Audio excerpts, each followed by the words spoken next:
Antes de compartir la palabra de Dios, quisiera recordar, creo que todos estamos bien claros que aún estamos en esta situación de crisis sanitaria, que probablemente las cosas han bajado y nos sentimos un poquito más relajados y estamos saliendo un poco más, ¿verdad?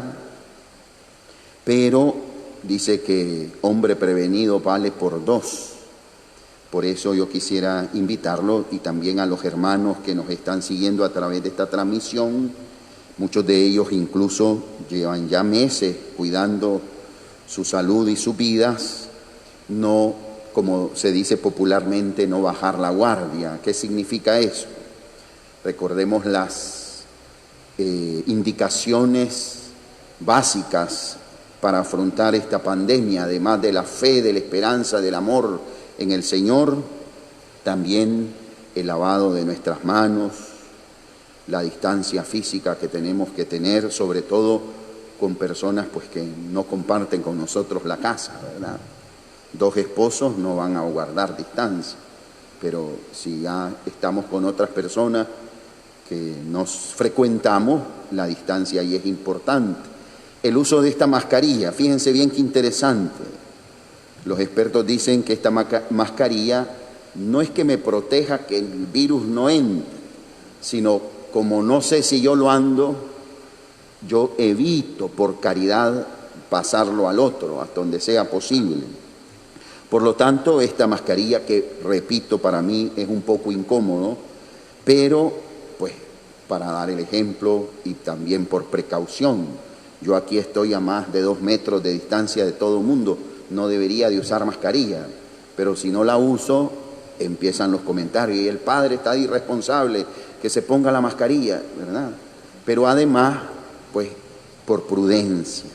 Así es que no sé hasta cuándo vamos a andar así, pero esperamos que mantengamos nuestras precauciones, lavado de manos, la distancia, la mascarilla, ¿verdad?, etcétera. Ya ustedes saben. Lo recuerdo porque siempre es importante que no nos durmamos en nuestros laureles, ¿verdad? Así es que veo que por acá está un maestro, yo no sé si por allá había otro que estaba sin mascarilla. No queremos hacer como en el súper o en el banco, no anda con mascarilla. El otro día se me olvidó a mí, entré a una cosa comercial. Mire, señor, dice, tiene que usar mascarilla si no va para afuera. Y sí me acordé, yo ya me lo puse, ¿verdad? Así es que en la iglesia no, pues no nos gustaría tener que decirle, mire, maestro, va a tener que irse porque no anda mascarilla. Así que seamos prudentes, precavidos. Hombre precavido vale por dos. ¿Qué nos dice la palabra de Dios hoy? Creo que hoy la palabra nos ofrece un mensaje medular. Medular porque es bien práctico, pero sobre todo porque brota de algo que es esencial en la vida cristiana. En la vida cristiana tenemos muchas cosas, muchas prácticas, pero hay cosas que son fundamentales y esenciales, que podríamos tener muchas prácticas religiosas, pero si nos falta eso, podríamos ser cualquier religión menos cristiana. ¿A qué me refiero? Quiero llevarlo al pie de la cruz de Jesús. Ese fue el lema que usamos en la festividad de Santo Domingo, ¿recuerdan? Al pie de la cruz de Jesús podríamos decir que ahí estuvieron presentes y en cierta manera representado las raíces de nuestra iglesia, las raíces de la comunidad cristiana. Y miren qué interesante, al pie de la cruz, ¿quiénes estaban? Sobre todo en el momento de la muerte del Señor. Estaba, por supuesto, la Madre de Jesús, la Virgen Santísima. Por eso dice aquel lema, dice, una iglesia sin María no es iglesia todavía. La Madre María, la Madre del Señor, estaba al pie de la cruz. Estaba también el discípulo amado, Juan, que representaba a todos, aunque la mayor parte había salido corriendo, había abandonado a Jesús. En tercer lugar estaba un grupo de mujeres que el Evangelio comenta habían acompañado a Jesús en su camino desde Galilea, es decir, en su camino a Jerusalén. Y también estuvo alguien que viene a poner las cosas complicadas, porque también estuvo alguien que no estaba por amor a Jesús, pero que al final el amor de Jesús, su máxima expresión en la cruz, hace que este hombre descubra quién es Jesús y lo confiese como el Hijo de Dios. Verdaderamente este era Hijo de Dios. ¿Quién fue ese? El centurión romano, el jefe de la patrulla que había conducido en el camino al Calvario a Jesús. Es decir, los que le habían hecho difícil el camino a Cristo. El jefe de ellos, general romano, pagano, no judío. ¿Ven qué interesante? Las raíces de la iglesia, de la comunidad cristiana, están ahí, plurales, distintas, de distintos orígenes, pero están ahí. Y el amor de Dios los congregó ahí y les hace ir descubriendo poco a poco quién es Jesús. ¿Por qué digo esto? Porque la vida cristiana tiene un componente esencial de comunidad, de fraternidad, y no precisamente de personas igualitas en todo, no, distintas, pero unidas en la fe y en el amor. Eso es esencial en la vida cristiana. Es decir, no existe cristianos aislados, cristianos solitarios. Si sos cristiano, sos parte de una comunidad, de la gran comunidad de la iglesia, de tu parroquia, de tu diócesis, o quizás de un grupo de oración, de una pastoral, de un coro, de una comunidad religiosa, de un grupo que está haciendo camino. La vida comunitaria es esencial en la vida cristiana, la familia cristiana. Y otra cosa esencial en la vida cristiana, por tanto, es, además de la comunidad, el modo de llevar adelante esta vida, que se resume, y lo hace aquí la carta del apóstol San Pablo a los romanos, en el capítulo 13 que hemos leído.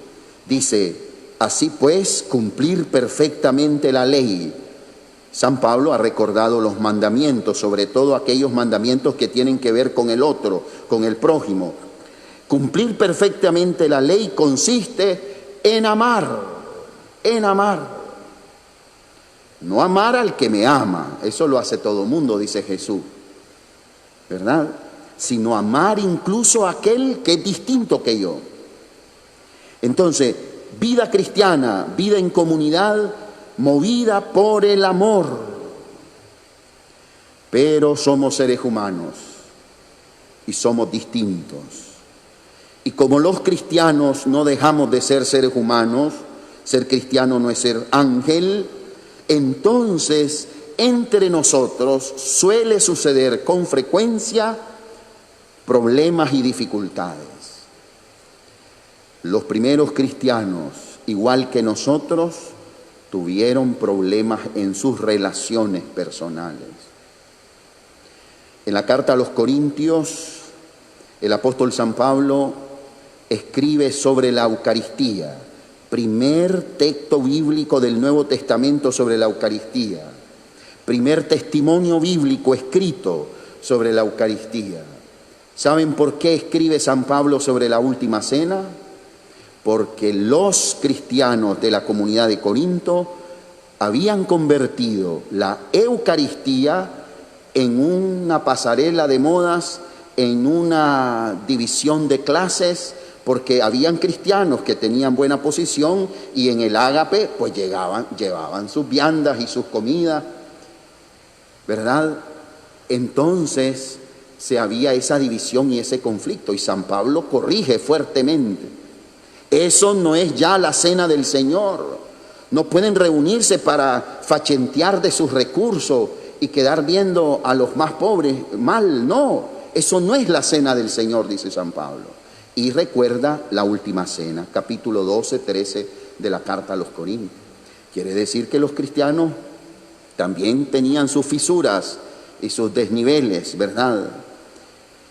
Por tanto, el mensaje del Evangelio de hoy es para nosotros también un llamado que brota de esa realidad, de sabernos distintos pero unidos, de sabernos llamados a vivir en el amor, pero de saber que somos seres humanos donde hay conflicto y hay problemas y hay hermanos que fallan y cualquiera de nosotros ha fallado.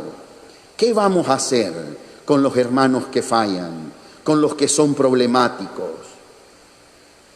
Dice el Señor, y esta es una de las principales enseñanzas de Jesús, que el Evangelio de Mateo recoge en 5 grandes discursos. Este es uno de ellos, el de la enseñanza sobre cómo vivir en comunidad. Y entonces Jesús dice, nos habla de la corrección fraterna. ¿Qué hacemos los seres humanos cuando alguien falla? Empezamos a chismear y a hablar mal de él. Y muchas veces nosotros, ¿verdad? Como decía alguien hace poco, que todos tenemos techo de vidrio y tenemos cola, entonces, pero nos lanzamos a criticar a los otros, sabiendo que cada uno tiene sus propias limitaciones. Pero así somos los seres humanos. Y desgraciadamente muchas veces al interno de la comunidad cristiana solemos aplicar esta misma lógica. Criticar, poner un chat, un tweet, ¿verdad? Hablar mal del prójimo, ponerme a pontificar y a decirle las fallas de los demás. ¿Y eso qué suele ocurrir? Divisiones, conflictos, problemas, se hacen más grandes las cosas.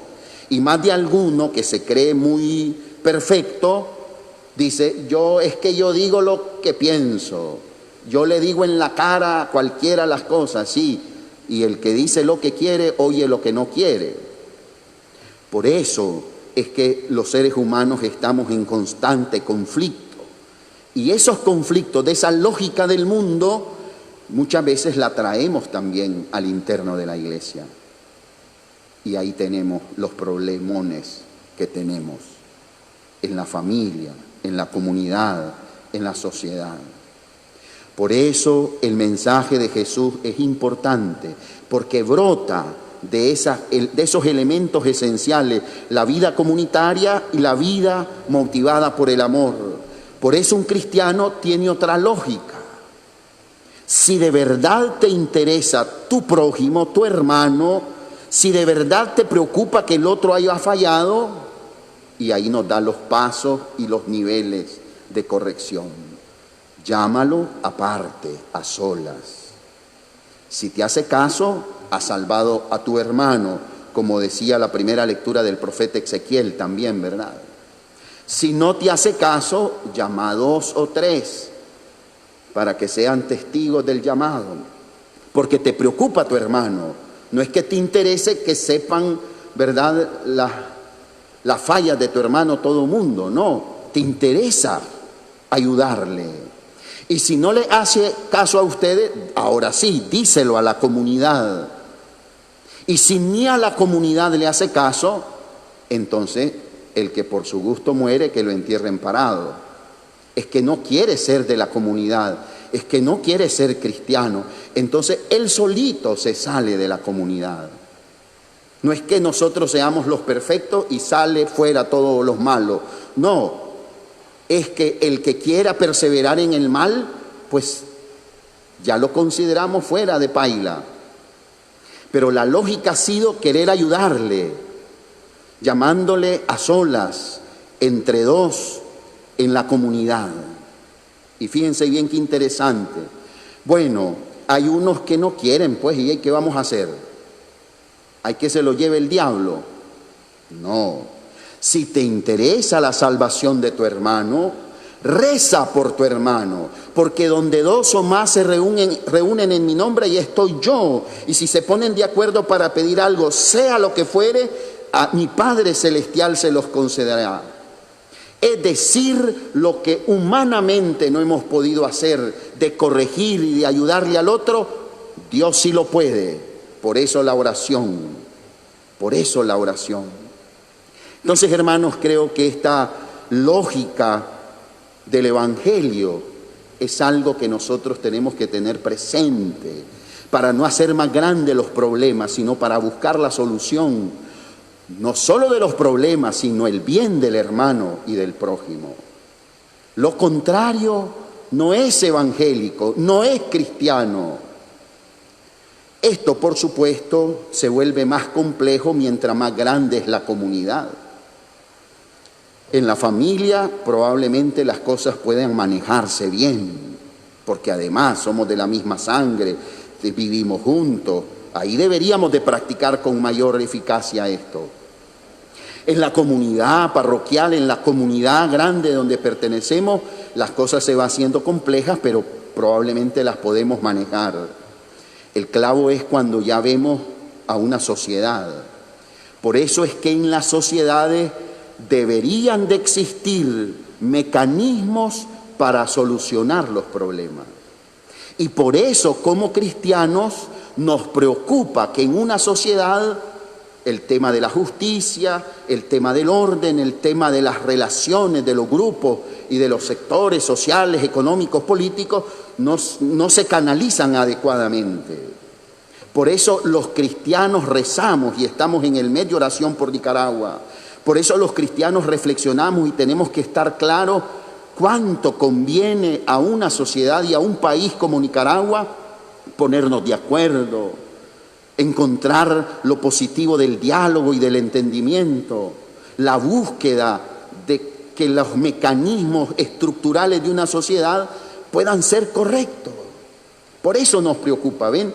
Por eso rezar por Nicaragua, por eso trabajar como cristianos por Nicaragua es importante, está relacionado con la fe.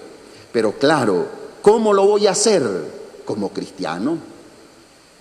Si tengo la posibilidad de incidir, de platicar, de sugerir, de opinar, hazlo como cristiano. No es simplemente opinando y sacando todo el veneno a través de las redes sociales que Nicaragua va a cambiar. Ese camino ya lo conocemos y nos hemos metido en camisas de 11 varas. Vamos a celebrar el año que viene el bicentenario, 200 años de república. Muy poco han sido los tiempos de paz y de concordia. Ojalá esta fecha nos haga reflexionar a todos, porque nos conviene a todos. Como dice la oración que nos proponen los obispos por nuestra patria, por el bien de todos, ¿verdad? De todos, por el bien de todos. Hermanos, que esta palabra de Dios pues nos anime en nuestras relaciones interpersonales, familiares y comunitarias para entrar en esta lógica. Y como cantábamos en el Salmo, si escucha hoy la voz del Señor, no endurezcamos el corazón. Recemos y comprometámonos con los valores del Evangelio.